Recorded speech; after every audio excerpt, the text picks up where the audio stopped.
Hi, ഞാൻ അർഷാനായ consultant psychologist hale and happiness. ഇന്നത്തെ വീഡിയോയിൽ നമ്മൾ ഇൻ്റലക്ച്വൽ ഡിസബിലിറ്റി, അതായത് ബുദ്ധി വൈകല്യത്തെ പറ്റിയാണ് പറയുന്നത്. നമ്മളുടെ ചുറ്റും ഒരുപാട് കുട്ടികളെ അല്ലെങ്കിൽ ആളുകളെ നമ്മൾ കണ്ടിട്ടുണ്ടാവും ഈ ഒരു ബുദ്ധിമുട്ടിലൂടെ കടന്നു പോകുന്നത്. എന്നാൽ കറക്റ്റായിട്ട് ഇത് എന്തുകൊണ്ടാണ് പ്രശ്നം, അല്ലെങ്കിൽ ഇവർക്ക് എന്താണ് ബുദ്ധിമുട്ട് എന്ന് മനസ്സിലാക്കാൻ കഴിയാത്തത് കൊണ്ട് തന്നെ പലരും മാറ്റി നിർത്തുന്നതായിട്ട് കാണാറുണ്ട്.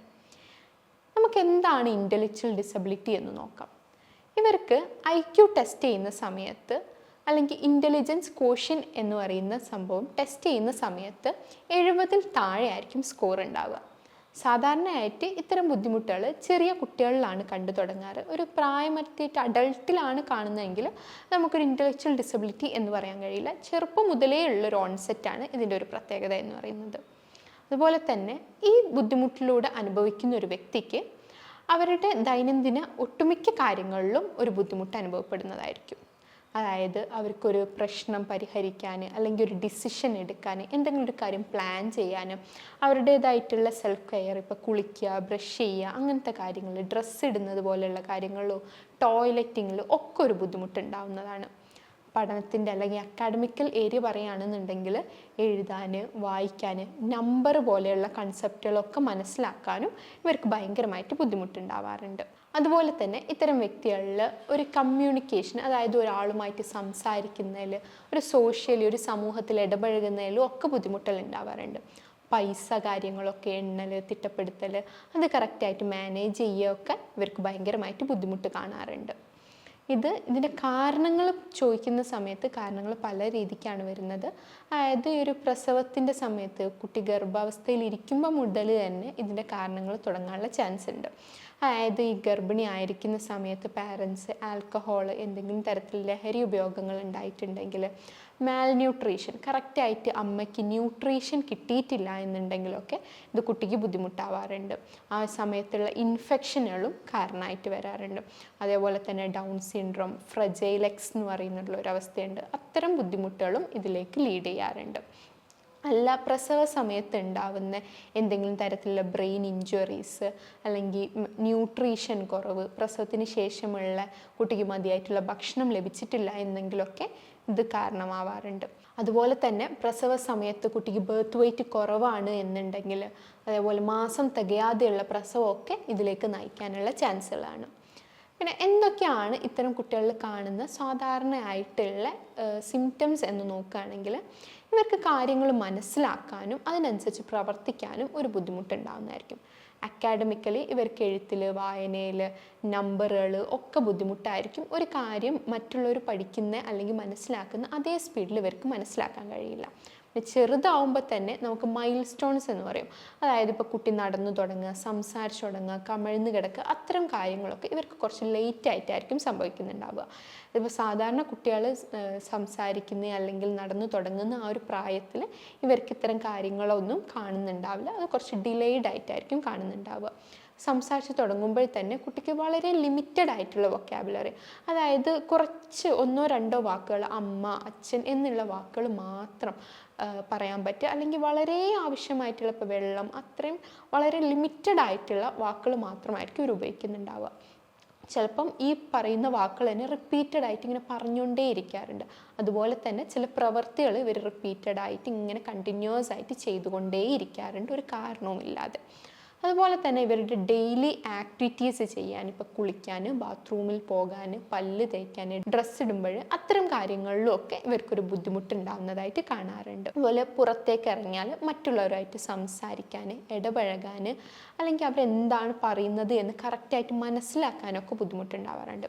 അതുപോലെ തന്നെ ഇവരോടിപ്പോൾ ഒരു കാര്യം നമ്മൾ പറയുകയാണെന്നുണ്ടെങ്കിൽ നമുക്ക് ഇവർക്ക് ചിലപ്പോൾ ഒരു ഇൻസ്ട്രക്ഷനിലൊന്നും ഇവർക്ക് കാര്യം മനസ്സിലാവുണ്ട്. ഒരുപാട് വട്ടം നമ്മളിങ്ങനെ പറഞ്ഞു കൊടുത്താലായിരിക്കും ചിലപ്പോൾ ഇവർക്കൊരു ചെറിയ ഇൻസ്ട്രക്ഷൻ പോലും മനസ്സിലാവുന്നത്. ഇപ്പോൾ ഇവിടുന്ന് അവിടെ പോയിട്ട് ആ സാധനം എടുത്തിട്ട് വാ എന്ന് പറയുന്ന ഒരു ചെറിയ ഇൻസ്ട്രക്ഷൻ പോലും അവർക്ക് ചിലപ്പോൾ ഭയങ്കരമായിട്ട് ബുദ്ധിമുട്ടാവാറുണ്ട്. അതേപോലെ ഇത്തരം ബുദ്ധിമുട്ടുകൾ എങ്ങനെയാണ് നമുക്ക് മനസ്സിലാക്കാൻ പറ്റുക, അല്ലെങ്കിൽ ഇതെങ്ങനെയാണ് നമ്മൾ ഡയഗ്നോസ് ചെയ്യുക എന്ന് ചോദിച്ചാൽ ക്ലിനിക്കലി ഇതിന് ഒരുപാട് വഴികളുണ്ട്. അസസ്മെൻറ്റ് ടൂൾസുകൾ നമ്മൾ ഉപയോഗിക്കാറുണ്ട്. പ്രധാനമായിട്ടും നമ്മൾ ഫസ്റ്റ് കേസ് ഹിസ്റ്ററി എടുക്കുകയാണ് ചെയ്യുക. അതായത് കുട്ടിയുടെ കഴിഞ്ഞ കുറച്ച് കൊല്ലങ്ങൾ അല്ലെങ്കിൽ ജനിച്ച മുതൽ ഇതുവരെയുള്ള കാര്യങ്ങൾ എങ്ങനെയൊക്കെ ആയിരുന്നു, എത്ര വയസ്സിലാണ് കുട്ടികൾ ഇത്തരം കാര്യങ്ങളൊക്കെ ചെയ്തു വന്നത്, കുട്ടി എന്തൊക്കെ ചെയ്യാറുണ്ട്, അല്ല പാരൻസുമായിട്ടുള്ള ബിഹേവിയർ, പാരൻസിൻ്റെ പാസ്റ്റ്, ഫാമിലിയിൽ എന്തെങ്കിലും തരത്തിൽ ആർക്കെങ്കിലും ഇത്തരത്തിൽ ബുദ്ധിമുട്ട് ഉണ്ടായിരുന്നോ, അല്ലെങ്കിൽ പ്രസവ സമയത്ത് എന്തെങ്കിലും ബുദ്ധിമുട്ടുകൾ അനുഭവപ്പെട്ടിട്ടുണ്ടായിരുന്നോ, ഗർഭാവസ്ഥയിൽ എന്തെങ്കിലും ബുദ്ധിമുട്ടുണ്ടായിട്ടുണ്ടോ, കുട്ടിക്ക് എപ്പോഴെങ്കിലും എന്തെങ്കിലും ആക്സിഡൻറ്റോ കാര്യങ്ങളോ ഒക്കെ സംഭവിച്ചിട്ടുണ്ടോ എന്നുള്ള കാര്യങ്ങളൊക്കെ നമ്മൾ നോക്കാറുണ്ട്. അതുപോലെ തന്നെ നമ്മൾ IQ ടെസ്റ്റ് ചെയ്യാറുണ്ട്. അതിന് വേണ്ടിയിട്ട് ഒരുപാട് സ്റ്റാൻഡർഡൈസ് ആയിട്ടുള്ള ടൂൾസുകൾ ഉപയോഗിക്കാറുണ്ട്. അതായത് BKT, VSMS, സെങ്കിൻ ഫോംബോർഡ് ടെസ്റ്റ് ഒക്കെ പോലത്തെ ഒരുപാട് ടെസ്റ്റുകൾ ചെയ്യാറുണ്ട്. അപ്പോൾ ഈ ടെസ്റ്റൊക്കെ ചെയ്യുന്ന സമയത്ത് ഒട്ടുമിക്ക ആളുകളും അല്ലെങ്കിൽ പാരൻസൊക്കെ പറയുന്ന ഒരു കാര്യമാണ്, ഇപ്പോൾ ഈ ചെറിയ കുട്ടിക്ക് IQ ടെസ്റ്റ് ചെയ്താൽ എങ്ങനെയാണ് മനസ്സിലാവുക, അവർക്കിപ്പോൾ എഴുതാനും വായിക്കാനൊന്നും കുട്ടി പഠിച്ചു തുടങ്ങുന്നല്ലേ ഉള്ളൂ എന്നുള്ള രീതിക്ക്. പക്ഷെ ഇതിൽ മനസ്സിലാക്കേണ്ട ഒരു കാര്യം, IQ ടെസ്റ്റ് എന്ന് പറയുന്നത് ഒരിക്കലും ഒരു പഠന അക്കാഡമിക്കലി ഇപ്പോൾ ABCD അല്ലെങ്കിൽ അത്തരം കാര്യങ്ങളിൽ മാത്രം ഒതുങ്ങുന്നതല്ല. കുട്ടിയുടെ എല്ലാ തരത്തിലുള്ള ഡെവലപ്മെൻറ്റുകളും, കുട്ടി ഒരു കാര്യം എങ്ങനെ മാനേജ് ചെയ്യുന്നു, എങ്ങനെ ഏത് രീതിക്ക് കാണുന്നു, ഇൻസ്ട്രക്ഷൻസ് എങ്ങനെ മനസ്സിലാക്കുന്നു, അങ്ങനെ എല്ലാ തരത്തിലും കാര്യങ്ങൾ നോക്കിയിട്ടായിരിക്കും നമ്മളൊരു ഡയഗ്നോസിലേക്ക് എത്തുന്നത്. അതുപോലെ തന്നെ നമ്മൾ ഈ കേസിന് കുട്ടീനെ അസസ്മെൻറ്റിന് ഇരുത്തുന്ന സമയത്ത് തന്നെ ആ ഒരു പ്രൊഫഷണൽ ഈ കുട്ടിയുടെ ഒരു സ്വഭാവവും കാര്യങ്ങളും ബിഹേവിയറും ഇതിനോട് എങ്ങനെ പ്രതികരിക്കുന്നു, കുട്ടിയുടെ ഇമോഷൻസ് എന്താണ് എന്നൊക്കെ ശ്രദ്ധിക്കാറുണ്ട്. അതേപോലെ ഐ കോണ്ടാക്റ്റ് നോക്കാറുണ്ട്.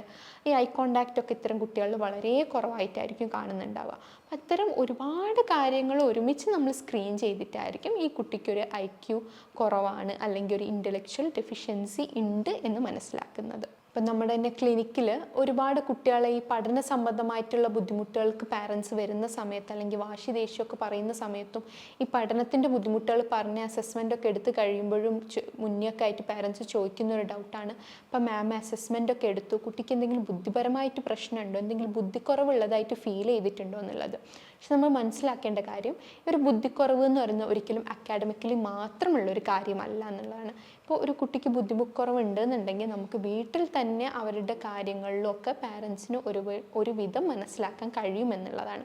അതായത് ഞാൻ നേരത്തെ പറഞ്ഞ പോലെ തന്നെ ആൾക്ക് ഡ്രസ്സ് ഇടാൻ, പല്ല് തേക്കാൻ, സ്വന്തം കാര്യങ്ങൾ ചെയ്യാൻ, ടോയ്ലറ്റിൽ പോകാനും ഒക്കെ ഭയങ്കരമായിട്ട് ബുദ്ധിമുട്ടുണ്ടാവും. ഒരാളെ കാണുമ്പോൾ ഭയങ്കരമായിട്ട് പ്രശ്നങ്ങൾ കാണിക്കുന്നുണ്ടാവും. ഒട്ടുമിക്ക നേരത്തും അമ്മയുടെ അല്ലെങ്കിൽ അച്ഛൻ്റെ എന്നെ കൈ പിടിച്ച് അല്ലെങ്കിൽ അതിനോട് ചുറ്റിപ്പറ്റി നിൽക്കാനായിരിക്കും ഇവർ കൂടുതൽ ശ്രമിക്കുന്നുണ്ടാവും. അങ്ങനെ ഒരുപാട് കാര്യങ്ങളിലൂടെ നമുക്ക് മനസ്സിലാക്കാൻ കഴിയുന്നതാണ്. അപ്പോൾ ഇങ്ങനൊരു ബുദ്ധിമുട്ട് വരികയാണ് എന്നുണ്ടെങ്കിൽ നമുക്ക് എങ്ങനെയാണ് ഇതിന് തെറാപ്പി എന്ന് ചോദിക്കുകയാണെങ്കിൽ ഒരുപാട് തെറാപ്പീസും കാര്യങ്ങളും ചെയ്യാറുണ്ട്. കാരണം ഞാൻ പറഞ്ഞല്ലോ, ഇവർക്ക് ഒരിക്കലും ഒരു കാര്യത്തിൽ മാത്രമായിരിക്കില്ല ബുദ്ധിമുട്ട്, ഒരുപാട് ഏരിയാസിൽ ബുദ്ധിമുട്ടുണ്ടാവും. പ്രധാനമായിട്ടും നമ്മൾ ചെയ്യുന്ന ബിഹേവിയറൽ തെറാപ്പീസ് ചെയ്യാറുണ്ട്. കുട്ടിയുടെ ഒരു സ്വഭാവത്തിലും കാര്യങ്ങളിലും ഒക്കെ ഒരു ബുദ്ധിമുട്ടുണ്ടാവും, ഇമോഷൻസിൽ അവർക്ക് ബുദ്ധിമുട്ടുണ്ടാവും. അതിനെ മാനേജ് ചെയ്യാൻ വേണ്ടിയിട്ട് ബിഹേവിയറൽ തെറാപ്പീസ് എടുക്കാറുണ്ട്. അവരുടെ ഡെയിലി ലൈഫിൽ ഞാൻ ഈ ടോയ്ലറ്റിങ്, ഫുഡ് കഴിക്കുന്നത്, എഴുതുന്നത്, വരയ്ക്കുന്നത് അല്ലെങ്കിൽ ബ്രഷ് ചെയ്യുന്നത് പോലെയുള്ള ബുദ്ധിമുട്ടുകൾക്ക് വേണ്ടി നമ്മൾ ഒക്യുപേഷണൽ തെറാപ്പീസ് ചെയ്യാറുണ്ട്, സ്പീച്ച് തെറാപ്പി ചെയ്യാറുണ്ട്. അതേപോലെ തന്നെ സ്പെഷ്യൽ എഡ്യൂക്കേഷൻ പ്ലാനുകൾ, കുട്ടിക്ക് പഠനവുമായിട്ട് ബന്ധപ്പെട്ട ബുദ്ധിമുട്ടുകൾക്ക് വേണ്ടി സ്പെഷ്യൽ എഡ്യൂക്കേഷൻ പ്ലാനുകൾ ചെയ്യാറുണ്ട്. അതിലിപ്പോൾ നമുക്ക് ഫോണറ്റിക്സ് വെച്ച് പഠിപ്പിക്കാൻ പറ്റും, ഈ ഒരു ഇൻഡിവിജ്വലൈസ്ഡ് ആയിട്ടുള്ള പ്ലാനുകൾ വെച്ചിട്ട് നമുക്ക് കുട്ടീനെ പഠിപ്പിക്കാൻ പറ്റുമൊക്കെ ചെയ്യാറുണ്ട്. അതുപോലെ തന്നെ പാരൻ്റൽ ട്രെയിനിങ് ആണ് മറ്റൊരു പ്രധാന കാര്യം എന്ന് പറയുന്നത്. അതായത് ഈ കുട്ടിക്ക് ഇത്തരം ബുദ്ധിമുട്ടുണ്ടെങ്കിൽ ആ ഒരു കുട്ടിയെ മാത്രം നമുക്ക് തെറാപ്പിയോ അല്ലെങ്കിൽ കുട്ടിയെ മാത്രം മോൾഡ് ചെയ്തതുകൊണ്ട് ഇത് മാറ്റാൻ കഴിയില്ല. പാരൻസിൻ്റെ അല്ലെങ്കിൽ ഫാമിലിയുടെയും കൂടെ ഒരു ഇൻവോൾവ്മെൻറ്റ് ഇതിൽ വളരെ അത്യാവശ്യമാണ്. കാരണം ഇവർക്ക് ഉണ്ടാവുന്ന ഈ ബുദ്ധിമുട്ടുകളിൽ നമുക്ക് എങ്ങനെ മാനേജ് ചെയ്യാം എന്നുള്ളത് പാരൻസിനും അറിയേണ്ടതാണ്. അപ്പോൾ ഇത്തരം ബുദ്ധിമുട്ടുകൾ ഈ കുട്ടികൾക്ക് ഉണ്ടാവുകയാണെന്നുണ്ടെങ്കിൽ ഒരിക്കലും നിങ്ങൾ അവരെ മാറ്റി നിർത്തിയ അല്ലെങ്കിൽ ഭയങ്കരമായിട്ട് പ്രശ്നമാണ്, അവരെ കൊണ്ട് ഒന്നിനും പറ്റില്ല എന്നുള്ള രീതിക്ക് ഒരിക്കലും വിചാരിക്കാതെ ഇവർക്ക് കറക്റ്റായിട്ട് തെറാപ്പിയും കാര്യങ്ങളും കണ്ടിന്യൂസ് ആയിട്ട് ചെറുപ്പം മുതലേ തന്നെ നമുക്ക് കൊടുത്തു തുടങ്ങാൻ പറ്റുകയാണെന്നുണ്ടെങ്കിൽ ഒരു പരിധി വരെ ഇവർക്ക് ഇവരുടെ കാര്യങ്ങളൊക്കെ മാനേജ് ചെയ്യാനും കുറച്ചൊക്കെ സെൽഫായിട്ട് ഇവരുടെ കാര്യങ്ങൾ ചെയ്തെടുക്കാനും പറ്റാറുണ്ട്. അപ്പോൾ ഇത്തരത്തിൽ എന്തെങ്കിലും ഡൗട്ട്സോ കാര്യങ്ങളോ ഉണ്ടെങ്കിൽ നിങ്ങൾ തീർച്ചയായിട്ടും താഴെ കാണുന്ന നമ്പറിൽ കോൺടാക്റ്റ് ചെയ്യാവുന്നതാണ്. Thank you.